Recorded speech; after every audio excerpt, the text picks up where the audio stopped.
Hi, welcome back to the course.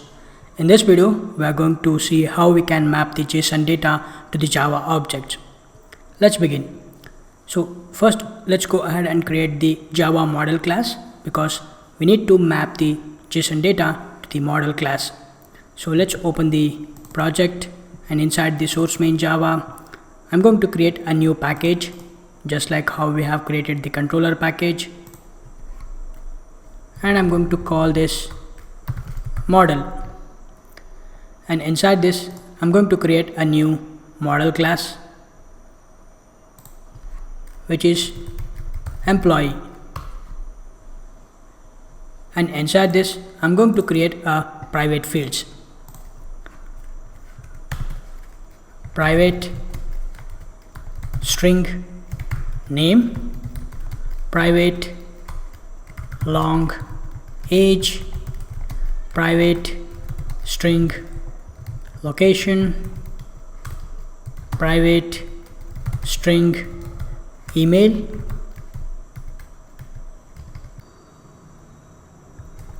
private string department.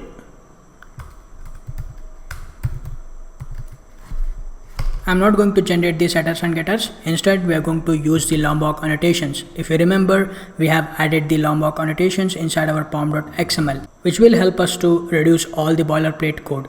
So I'm going to add a few annotations, which is setter and getter and @toString. So let's go ahead and import these annotations. So now we have included the @setter, @getter, @toString. So you can see the setters and getters. Let's type Command O in Mac or Control O, and you can see now we all have the methods: the set name, set age, set location, set email. Okay, so with this annotations we now have generated the setters and getters, toString method, and yeah, that's it. Now let's save this, and now let's go to the employee controller, and let's go ahead and create a new handler method, public. This is going to return string, and save employee, which is our handler method name, and we are going to annotate this with the @post mapping annotation because this is going to map it with the HTTP post method, post mapping followed by the URI, which is /employee or employees. Okay, so we can also create a same URIs inside the controller, but the methods, HTTP methods, should be different. So we also have this /employees, which is a get mapping, and also we have a /employees, which is a post mapping.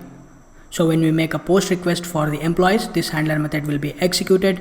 When we make a HTTP get request for the /employees, this method will be executed. So for now, let's go ahead and import this @post mapping annotation, and now we are going to just return a string, which is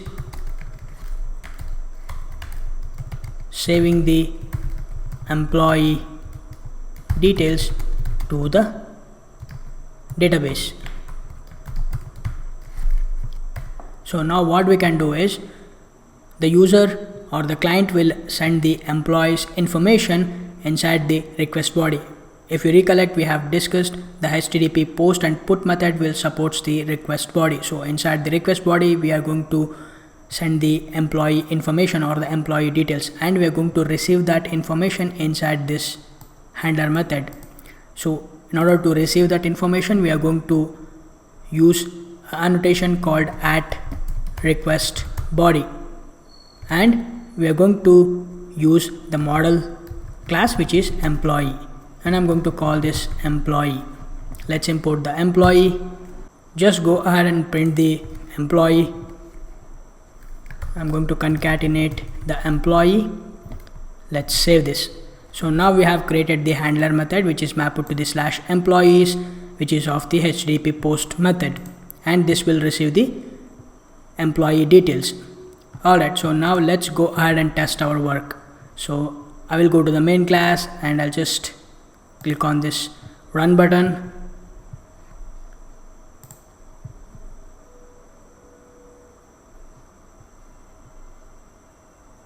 Alright, the application is started and running on the port 8080. Let's navigate to the browser.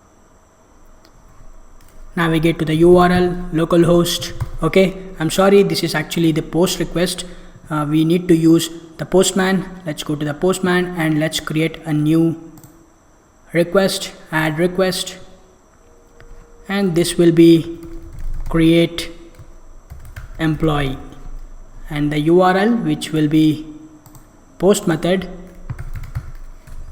localhost, not localhost. We have created an environment variable. We are going to use URL / employees, and now if you go to the body section, inside the body we are going to choose raw, and then in this drop down we are going to select the JSON. We are going to send the JSON data. So as we discussed earlier, we have to use the same property names on both the sides. So if I go to the STS, inside our employee we have created the field names, which is name, age, location, email and department. We need to use these field names inside our request body in order to map the Jackson API with this employee model class. So let's go ahead and use this. So what I'll do is I'll just go ahead and copy this and I'll paste it inside this. So we don't need this private. I'll just wrap this within the double quotes. Name, which is Bhushan.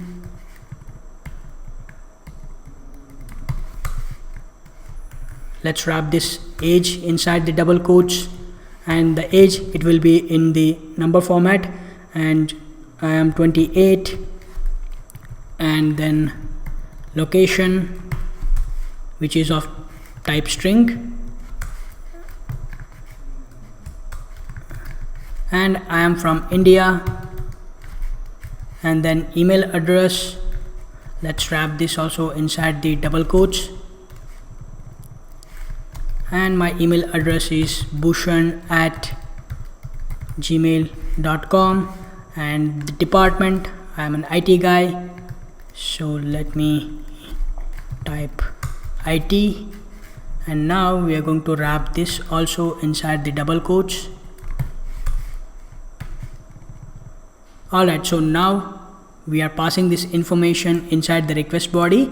All we need to do is click on this send button, and we should get the response saving the employee details to the database. Employee name is equal to Bhushan, age 28, location India, email address bhushan@gmail.com, and department IT. Alright, in this video we have learned how to map the JSON data to the Java object, and in the next video we are going to create a last handler method for the updating the employee data. Then we are going to connect our application to the database using the JPA. That's it for this video. I will see you in the next video.